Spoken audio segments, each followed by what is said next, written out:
வணக்கம் வணக்கம் வணக்கம். நான் மெட்ராஸ் மாங்க் ஆதிஷா. இது நீயே ஒலி பாட்காஸ்ட். நம்மோட பாட்காஸ்ட்டை கேட்டுக்கொண்டு இருக்கிற கிட்டத்தட்ட 16 நாடுகள்லேருந்து கேட்குறாங்க. ஒவ்வொரு நேயருக்கும் என்னுடைய நன்றிகள். தொடர்ச்சியாக நீங்கள் கொடுக்குற ஆதரவுக்கு நன்றி. நிறைய புது லிசனர்ஸ் நமக்கு வந்துக்கிட்டே இருக்காங்க. அவங்களுடைய ஃபீட்பேக்ஸ் நமக்கு நிறையா வந்துக்கிட்டே இருக்குது. உண்மையில் இந்த ஃபீட்பேக்ஸ் எனக்கு ரொம்ப ஹெல்ப் பண்ணுது தொடர்ச்சியாக இயங்குறதுக்கு. தினமும் காலையில் ஒரு 5 மணிக்கு எழுந்து உட்காந்து உங்களோட எல்லாம் பேசுகிறதுக்கு இந்த ஃபீட்பேக்ஸ், இந்த கமெண்ட்ஸ், இந்த கிரிட்டிசிசம், இது எல்லாமே ரொம்ப ஹெல்ப் பண்ணுது எனக்கு. எப்படின்னா லைக் ஐ எம் ஹியர்டு அப்படின்னு நமக்கு ஒரு எண்ணம் வர்றதுனால எனக்கு அது ரொம்ப ஒரு ப்ளீஸிங்காக இருக்குது டெய்லியும் அதை கேட்குறக்கு. நேற்று நம்ம டிப் அப்படிங்கிற புக்கை பற்றி பேசியிருந்தோம் இல்லையா? அதை கேட்டுட்டு 2-3 பேர் எனக்கு காலில் வந்தாங்க, அப்புறம் சேட்டில் வந்தாங்க, ஃபேஸ்புக் சேட்டில். அவங்க எல்லாருமே இதை கோ த்ரூ பண்ணுறதா சொன்னாங்க. எனக்கு ரொம்ப மகிழ்ச்சியாக இருந்துச்சு. ஏன்னா அவங்க இதை கோ த்ரூ பண்ணுறது, அதை ரொம்ப கஷ்டப்பட்டுட்டு இருந்தேன். இதை கேட்டதுக்கப்புறம் எனக்கு இது ரொம்ப ஹெல்ப் பண்ணுச்சு. நான் என்னை இன்னும் தயார்படுத்திக்கிறதுக்கு, இன்னும் அடுத்த சக்ஸஸ்க்கு என்னை தயார்படுத்திக்கிறதுக்கான ஒரு கேப்பாக தான் இதை நான் புரிஞ்சிருக்கணும் அப்படின்னு சொன்னாங்க. அவங்களுக்கு ஏதோ ஒரு வகையில் அது ஒரு ஹீலிங்காக இருக்குது அப்படின்னு ஃபீல் பண்ணாங்க. நான் ரொம்ப அதுக்கு ரொம்ப நன்றி சொல்கிறேன். நிச்சயமாக இன்னும் நம்ம நிறைய பேச போகிறோம். நம்மளால் முடிஞ்ச வரைக்கும் யாரோ ஒரு மனிதருக்கு, ஏதோ ஒரு உலகத்தோட ஏதோ ஒரு மூலையில் இருக்கிற ஒருத்தருக்கு நம்ம ஒரு தோள் கொடுக்குறோம். அவங்களுக்கு ஏதோ ஒரு வகையில் ஒரு சின்ன ஆறுதலை கொடுக்குறோன்னா அதை விட என்ன பெரிய மகிழ்ச்சி இருக்க முடியும்? ஸோ தொடர்ந்து ஆதரவு கொடுத்து கொண்டு இருக்கக்கூடிய உங்கள் எல்லாருக்கும் என்னுடைய நன்றி. இன்றைக்கி நம்ம ஒரு சைக்கலாஜிக்கல் பிரச்சனையை பற்றி பேச போகிறோம். இந்த சைக்கலாஜிக்கல் பிரச்சனை ஆல்மோஸ்ட் உலகத்தில் இருக்கிற 80% பேர் இதை கடப்பாங்க அப்படின்றாங்க. அது என்ன அப்படின்னா, அதுக்கு முன்னாடி நான் ஒரு சம்பவத்தை சொல்லிடுறேன். நானே எனக்கு எப்போவுமே இந்த என்னோடய சக்ஸஸ் மேலே ஒரு டவுட் வந்துக்கிட்டே இருக்கும். நம்ம இந்த சக்ஸஸுக்கெல்லாம் அருகதையான ஆள் தானா? இதுக்கெல்லாம் நமக்கு நம்ம ஒர்த்தா? நம்ம பாட்டுக்கு நமக்கு இப்போ நான் ஒரு பாட்காஸ்ட் பண்ணுறேன், இத்தனை ஃபாலோவர்ஸ் வராங்க, இத்தனை பேர் கேட்குறாங்க, இதுக்கெல்லாம் நான் ஒர்த்தா? எத்தனையோ அறிவுஜீவிகள் இருக்காங்க, எத்தனையோ பேர் நிறைய படித்தவங்க இருக்காங்க, எத்தனையோ அறிஞர்கள் இருக்காங்க. அவங்களுக்கெல்லாம் கிடைக்காத ஏதோ ஒன்று நமக்கு மட்டும் கிடைக்கிதுன்னா, ஒருவேளை நமக்கு எதுவுமே தெரியாதுன்னு எல்லோரும் கண்டுபிடிச்சிட்டாங்கன்னா என்ன பண்ணுறது அப்படின்னு இந்த செல்ஃப் டவுட் இருக்குல்ல, இது நம்ம எல்லாருக்குமே இருக்கும். அதுவும் குறிப்பாக ஒரு சின்ன வெற்றி வந்தால் கூட நமக்கு ஒரு பதட்டம் வந்துடும். ஐயையோ, நம்ம இதுக்கு ஒர்த்து தானா? ஒருவேளை நம்ம இதுக்கு ஒர்த்து இல்லைன்னு இவங்கெல்லாம் கண்டுபிடிச்சி இந்த கோப்பையை பிடுங்கிட்டாங்கன்னா என்ன பண்ணுறது அப்படிங்கிற அந்த டவுட் இருக்கு இல்லையா? இது நம்ம எல்லாருக்கும் இருந்துகிட்டே இருக்கும். முக்கியமாக நம்மளை சுற்றி நிறைய வெற்றியாளர்கள் இருக்காங்க. அவங்களாம் ரொம்ப கஷ்டப்பட்டு வாழ்க்கையில் முன்னேறி அந்த வெற்றிக்கு வந்திருக்காங்க. அவங்களாம் உண்மையாகவே டேலண்ட்டோட அந்த வெற்றியை பெற்றிருக்காங்க. அப்படிங்கும்போது நமக்கு என்ன தோணுன்னா, ஐயையோ, அவங்கெல்லாம் எவ்வளோ கஷ்டப்பட்டு படித்து அறிவை வளர்த்து இந்த இடத்துக்கு வந்திருக்காங்க, அவங்க எவ்வளோ உழைச்சிருக்காங்க, நமக்கெல்லாம் ரொம்ப ஈஸியாக கிடச்சிருச்சு. அப்புறம் நமக்கு எதுவுமே வேறு தெரியாது, நமக்கு வேறு இந்த வெற்றி நமக்கும் கிடைக்கிது, அவங்களுக்கும் கிடைக்கிது அப்படின்னு நம்மளை பற்றி எப்போவுமே ரொம்ப லோவாக நினச்சிட்டே இருக்கிறது. இல்லை, வெற்றி கூட கிடைக்க தேவையில்ல, சும்மாவே நம்மளை பற்றி லோவாக நினச்சிட்டே இருக்கிறது. மற்றவங்களோட வெற்றி, மற்றவங்களோட டேலண்ட்டோட கம்பேர் பண்ணுறது, மற்றவங்களோட வாய்ப்புகளோட கம்பேர் பண்ணுறது, பண்ணி நம்மளை பற்றி ரொம்ப கம்மியாகவே நினச்சிட்டே இருக்கிறது. இதுக்கு சைக்காலஜிக்கல் இதில் ஒரு பேர் இருக்குது. அது என்னென்னா இம்போஸ்டர் சிண்ட்ரோம் அப்படின்னு சொல்கிறாங்க. இம்போஸ்டர் சிண்ட்ரோம் அப்படின்னா என்ன அப்படின்னு நான் சொல்கிறேன்.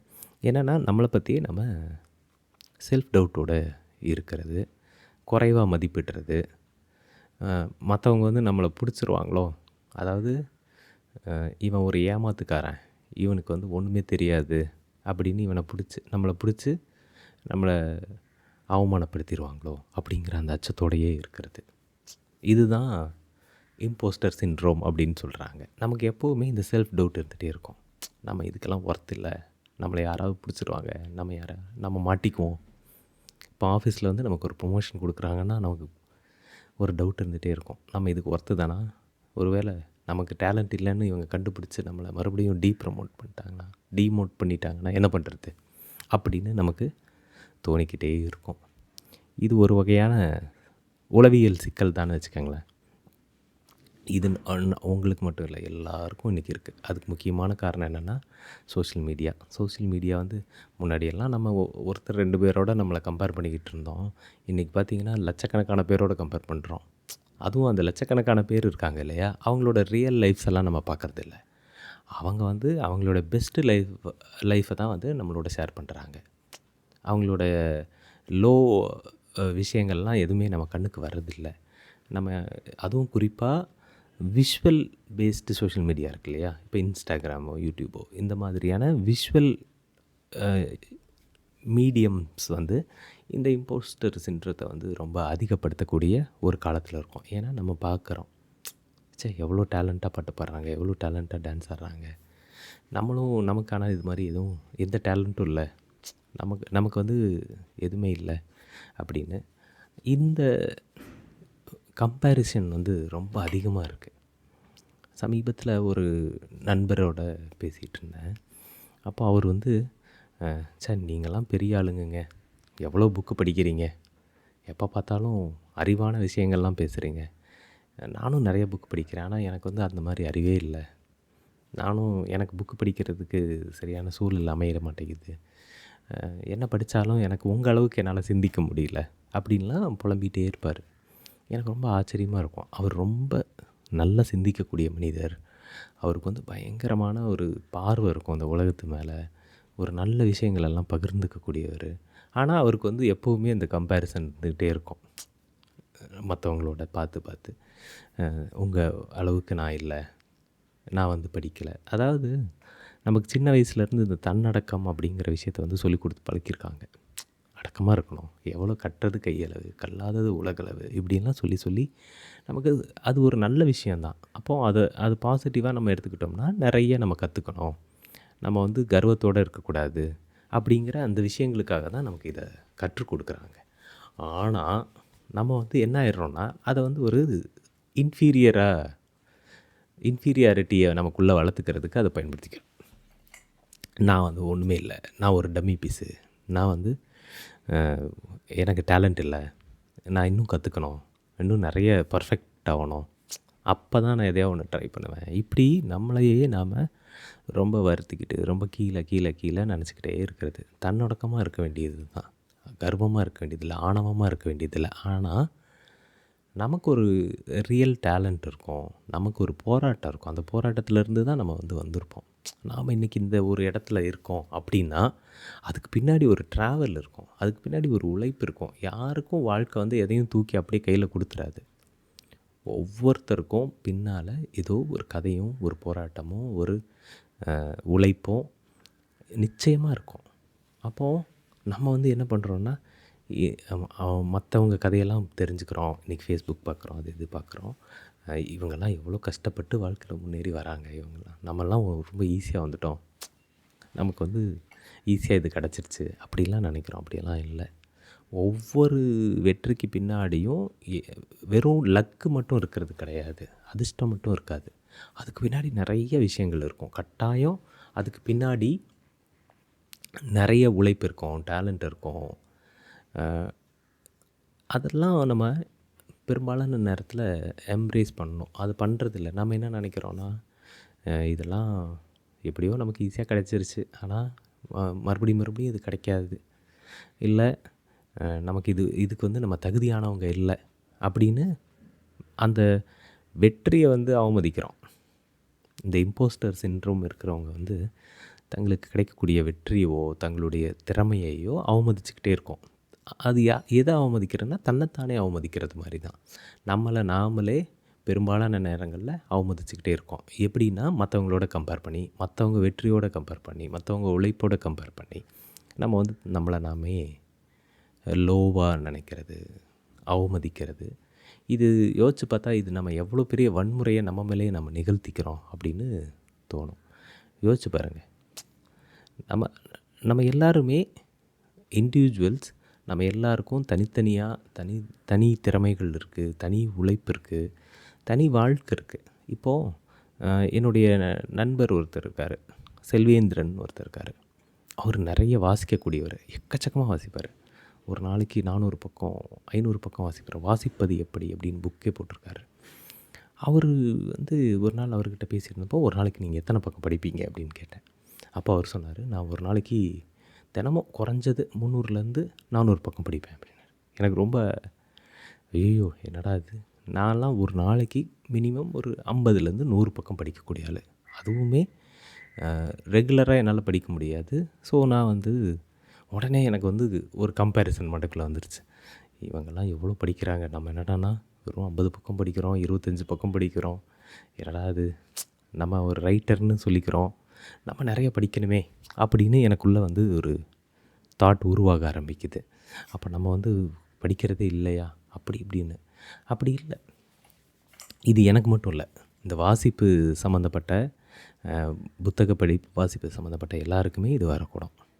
நம்ம படிக்கிறதே இல்லை, நம்ம உருப்படியான விஷயங்கள் செய்கிறதே இல்லை அப்படிங்கிற அந்த கம்பேரிசன் இருக்குல்ல, அது வரக்கூடும். ஆனால் அது அப்படி இல்லை. நம்ம ஒவ்வொருவருக்கும் ஒவ்வொரு வாழ்க்கை சூழல் இருக்குது, ஒவ்வொரு மாதிரியான சிக்கல்கள் இருக்குது, ஒவ்வொரு இடர்பாடுகள் இருக்குது. இதையெல்லாம் கடந்து தான் நம்ம ஒவ்வொரு நாள்லையும் சில விஷயங்களுக்காக நேரம் செலவழிக்கிறோம். குறிப்பாக புத்தக வாசிப்புக்கு நம்ம நேரம் செலவழிக்கிறோம். இப்போ புத்தக வாசிப்புக்கு நேரம் செலவழிக்கும் பொழுது என்னால் ஒரு 50லேருந்து 100 பக்கம் படிக்கிறதுக்கான நேரத்தை தான் என்னால் செலவழிக்க முடியுது. அவருக்கு கூடுதலாக நேரம் செலவழிக்கிறதுக்கு வாய்ப்பு இருக்குது. அப்போ என்ன ஆகுதுன்னா, நம்ம இந்த மாதிரி தேவையற்ற கம்பேரிசனை நம்ம பண்ண தேவையில்லை.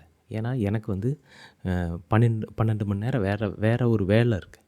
நான் அந்த 12 மணி நேரமும் உழைச்சிட்டு வீட்டுக்கு வந்தேன்னா நான் சோர்வாக இருப்பேன். அந்த சோர்வை தாண்டி தான் நான் ஒன்றை படிக்க வேண்டிய கட்டாயம் எனக்கு உருவாகும்.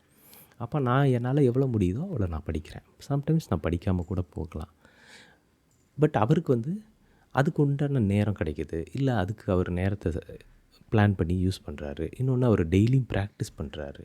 தினமும் ஒருத்தர் ப்ராக்டிஸ் பண்ணி அதை படிக்கிறாரு. இந்த ரியாலிட்டியை, இந்த விஷயத்தை நம்ம எப்போவுமே அனலைஸ் பண்ணி புரிஞ்சுக்கிறது இந்த இம்போஸ்டர் சிண்ட்ரம்லேருந்து நம்மளை காப்பாற்றுறதுக்கு உதவும். ஆனால் நம்ம பெரும்பாலும் நேரத்தில் நம்ம மூளைக்குள்ளேருந்து ஒரு சத்தம் கேட்டுக்கிட்டே இருக்கும். அதுதான் இந்த இம்போஸ்டர் சிண்ட்ரத்தோட சாத்தான்னு வச்சுக்குவோம். அவன் சொல்லிக்கிட்டே இருப்பான், தம்பி நீ இதுக்கு சரிப்பட்டு வரமாட்ட, நீ வேஸ்ட்டு, நீ உனக்கு எந்த டேலண்ட்டும் கிடையாது, பாரு அவங்கெல்லாம் பாரு எப்படி டேலண்ட்டாக இருக்காங்க, எவ்வளோ வெற்றி பெறுறாங்க, அவங்களுக்கெல்லாம் எவ்வளோ கிடைக்கிது, நீ என்னடா இப்படி இருக்க அப்படின்னு திரும்ப திரும்ப அந்த சாத்தான் நம்ம மண்டையில் ஓதிக்கிட்டே இருக்கும். அந்த குரலை அப்படியே நம்ம அக்செப்ட் பண்ணிக்கணும்னு அவசியம் இல்லை.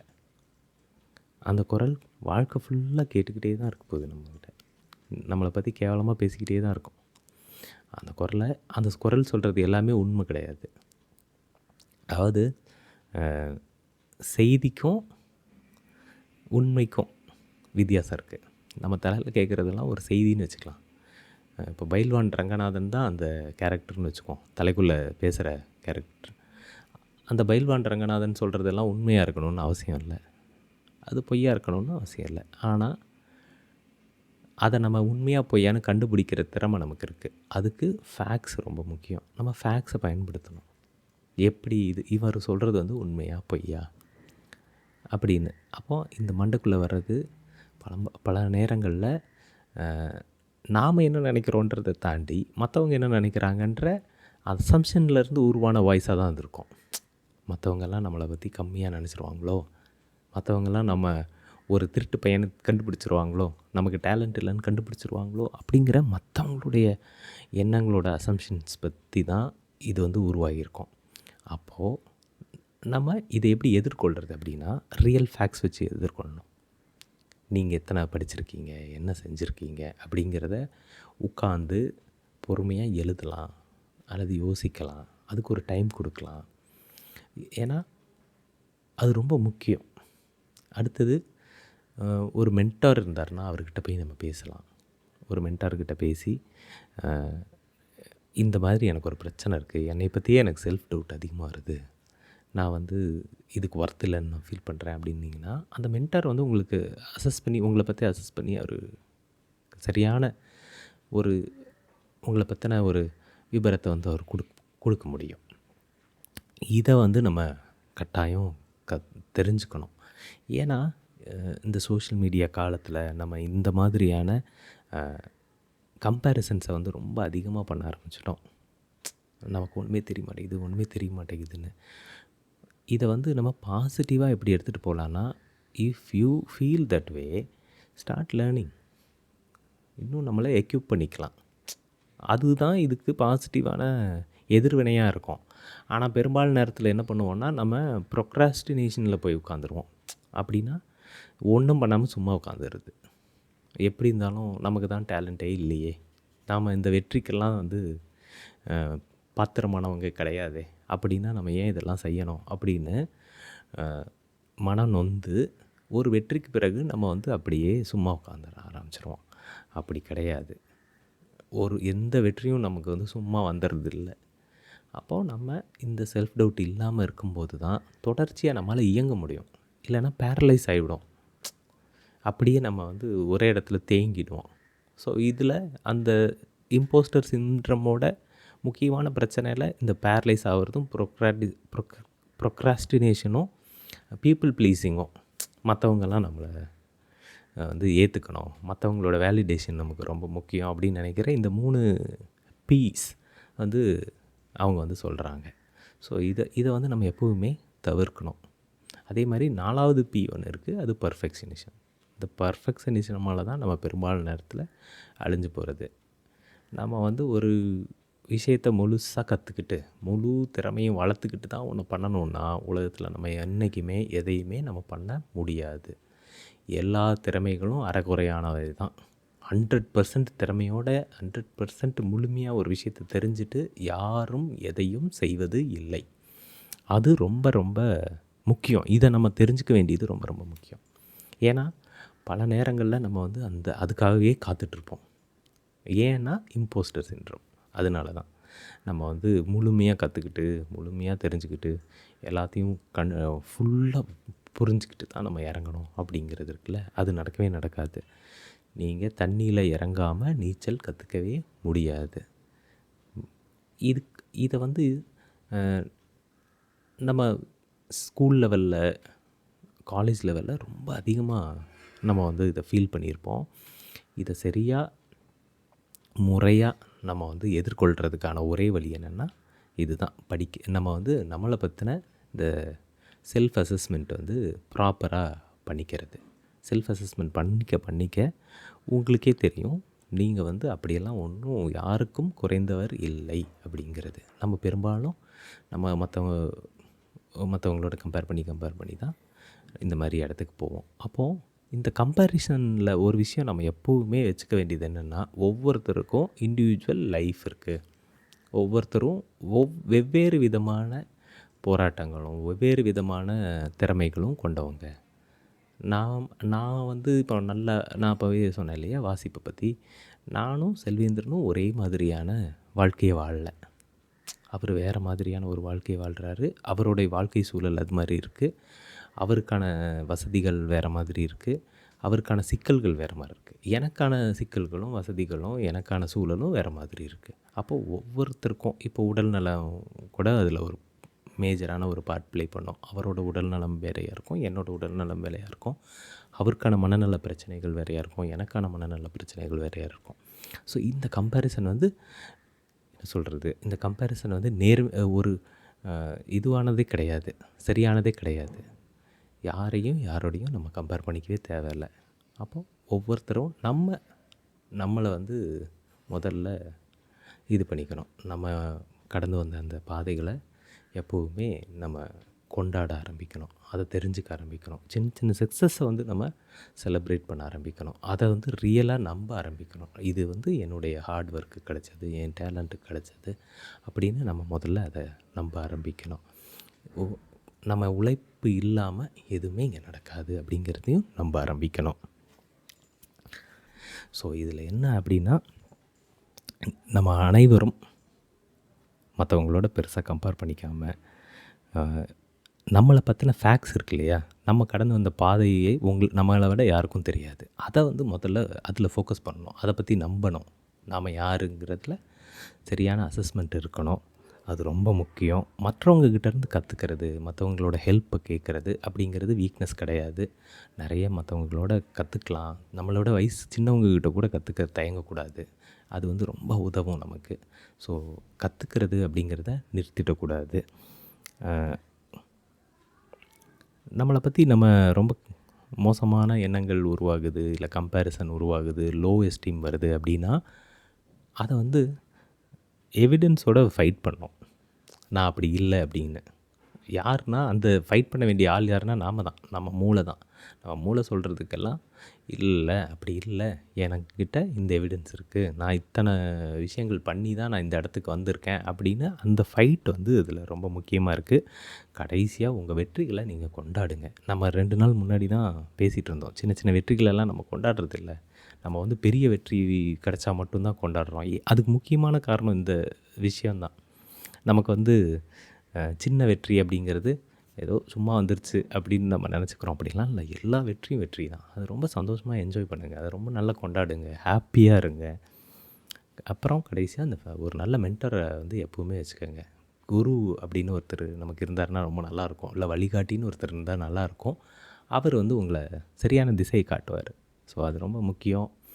ஸோ நம்ம வந்து என்னென்னா, இது இன்றைக்கி வந்து இந்த விஷயத்த மைண்டில் வச்சுக்கோங்க. யூ ஆர் நாட் நீங்கள் நினைக்கிற மாதிரி ஆள் இல்லை. நீங்கள் எப்போவுமே நீங்கள் உங்கள் அளவில் ரொம்ப முக்கியமான நபர், டேலண்டட், திறமையான ஆள் தான். அதை வந்து எப்பவும் நம்புங்க. அது ரொம்ப முக்கியம் உங்களுடைய வளர்ச்சிக்கு, உங்களுடைய அடுத்த முயற்சிகளுக்கு அது ரொம்ப முக்கியம். ஸோ உங்களை பற்றின தாழ்வான எண்ணங்களை வந்து தவிர்த்துருங்க. நிச்சயமாக நிறைய புது விஷயங்கள் நம்மளால் செய்ய முடியும், நிறைய வெற்றிகளை பெற முடியும். உங்களுடைய வெற்றி உங்களால் தான் கிடைச்சது. நீங்கள் தான் அதுக்கு காரணம். அதுக்கு உங்கள்கிட்ட இருக்கிற டேலண்ட்டு தான் காரணம் அப்படிங்கிறத நம்புங்க. நிறைய இன்னும் கற்றுக்கோங்க, உதவிகள் கேளுங்க. ஸோ இதுதான் இன்றைக்கி நம்ம பேசணும் அப்படின்னு நினச்ச விஷயம். இன்றைக்கி வந்து வெள்ளிக்கிழமை, ஜனவரி 24. ஸோ நீங்கள் கேட்டுக்கிட்டு இருக்கிறது நீயே ஒளி பாட்காஸ்ட்.